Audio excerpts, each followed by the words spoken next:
بسم الله، السلام عليكم. اللهم صل وسلم وبارك على سيدنا محمد عليه افضل الصلاة وافضل السلام.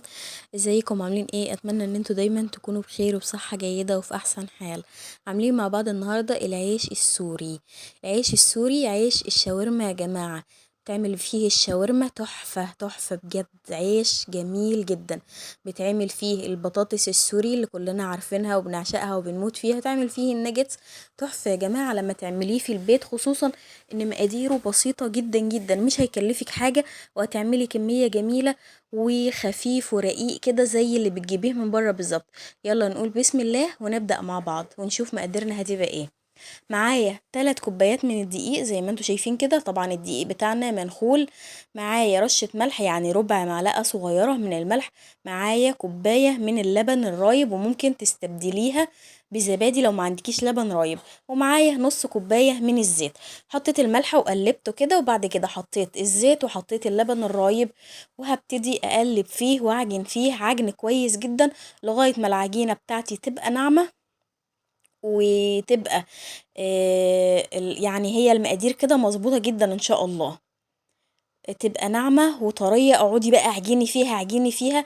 على فكرة عجينة ناجحة جدا، عجينة ناعمة جدا وما بتلزقش في الايد خالص، مش زي اي معجنات احنا بنعملها او اي مخبوزات بنعملها العجينة نفسها بتلزق في الايد. لا، العجينة دي لا يا جماعة، سهلة وبسيطة وجميلة، وبتتلم كده في ثواني كده، حاجة تحفة. بتريحيها 10 دقايق بس، وبعد كده بتبتدي تقطعيها، تعمليها كور كده بين ايديكي.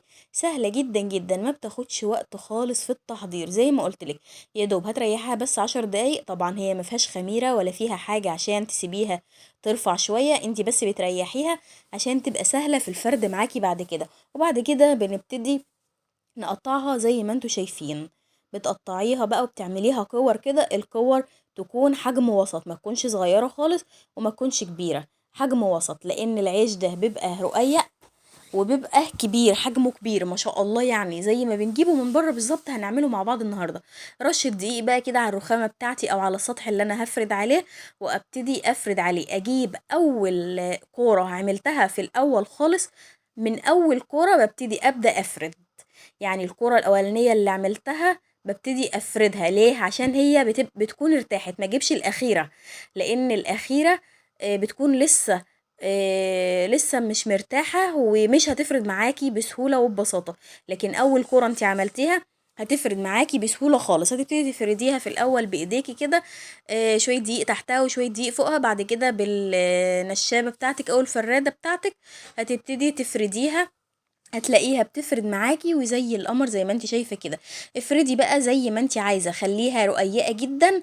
وتعالي بقى على البوتاجاز بتاعك، صينية كبيرة قوي زي ما انت شايفة كده، عشان العيش بتاعنا طبعا عيش كبير. ببتدي بقى احط اولع طبعا على نار وسط لغاية ما الصينية بتاعتي تسخن قوي. وبعد كده ببتدي احط العيش بتاعي على الجهة الاولانية لغاية ما ياخد لون كده شفاف زي ما انتوا شايفين. وبعد كده بقلبه على الجهة التانية ياخد نفس اللون. ابتدي اقلب بقى شمال ويمين، ولو اي حاجة بقى ابتدت تقب في العيش او كده بمعلقة بس وايه، واضغطي عليها كده، عشان احنا عايزين العيش بتاعنا يبقى زي اللي بره بالظبط، يبقى مسطح كده. عيش شفاف مسطح مفهوش اي يعني مش طبقتين كده زي عيش الحواوشي. عيش الشاورما او العيش السوري بتبقى عبارة عن عيش شفاف طبقة واحدة كده وكبير في الحجم زي ما انتوا شايفينه كده بالظبط. بيبقى بجد تحفة. يبقى سهل جدا جدا وجميل جدا. وببتدي زي ما انتوا شايفين بفرد، واجي كده على الصينية الكبيرة بتاعتي دي، حطها على البوتاجاز سخنت. بعد كده هديت النار، وبعد كده بحط عليها العجينة بتاعتي العيش بتاعي، واهون بفرده وبحطه كده بالراحة على الجهة الاولانية شوية والتانية شوية لغاية ما يبقى زي القمر. شايفين حجمه عامل ازاي؟ شايفينه معايا عامل ازاي؟ شايفين الطراوة بتاعته؟ طري جدا جدا وجميل، وطعمه حلو قوي قوي على فكرة. والملمس بتاعه مش بجد مش قادرة اقول لكم جماله قد ايه. وريحته يا جماعة كانت قلب الدنيا، ريحته فظيعة بجد، خطير. لازم تجربوا بجد الوصفة دي. انتوا شايفين اهو سهل جدا جدا ومقاديره بسيطة وما بياخدش اي وقت. شجعوني بلايك واشتراك وتفعيل زر الجرس عشان يوصل لكم كل جديد. شكرا، بحبكم في الله.